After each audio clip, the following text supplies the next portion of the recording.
আগামী 2রা মার্চ পরিবর্তন যাত্রা কর্মসূচিকে সামনে রেখে ইসলামপুরে মাঠ পরিদর্শন করলেন রায়গঞ্জের সাংসদ কার্তিক চন্দ্র পাল।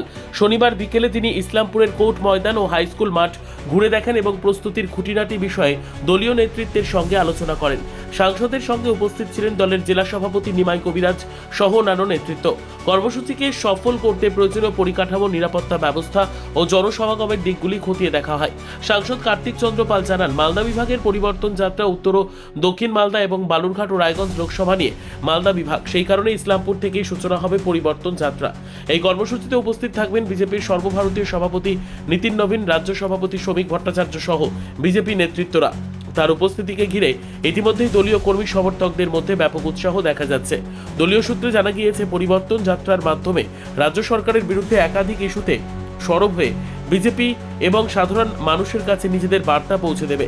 ইসলামপুর থেকে এই কর্মসূচির সূচনা হওয়ায় রাজনৈতিক মহলে যথেষ্ট তাৎপর্য তৈরি হয়েছে।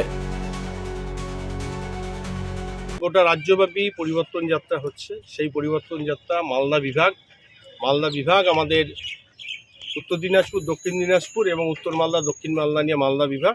সেই মালদা বিভাগে আমাদের পরিবর্তন যাত্রা শুরু হবে, সেটা আমাদের ইসলামপুর থেকেই শুরু হবে। এবং ইসলামপুরে আমাদের যেদিন শুরু হবে, সেই শুরুতে আমাদের সর্বভারতীয় সভাপতি নীতিন নবীন আসবেন, আমাদের রাজ্য সভাপতি আসবেন। আমাদের মাঠ দেখার কাজ চলছে, কোথায় জনসভা হবে, কোথায় থেকে আমরা রথটাকে স্টার্ট করব, কোথায় আমাদের হেলিপ্যাড হবে। আমাদের যারা জেলার নেতৃত্ব, আমাদের রাজ্য নেতৃত্ব, রাজ্যের সাধারণ সম্পাদক বাপিদা আছে, জেলা সভাপতি আছে, আমাদের এই ইসলামপুরের কার্যকর্তা আছে, সবাই মিলে দেখছেন। তারপরে আমাদের সেন্ট্রাল লিডারশিপ ফাইনাল করবে যে আমাদের কোন মাঠে জনসভা হবে এবং কোথায় থেকে স্টার্ট হবে। ব্যুরো রিপোর্ট, উত্তর বাংলা সংবাদ।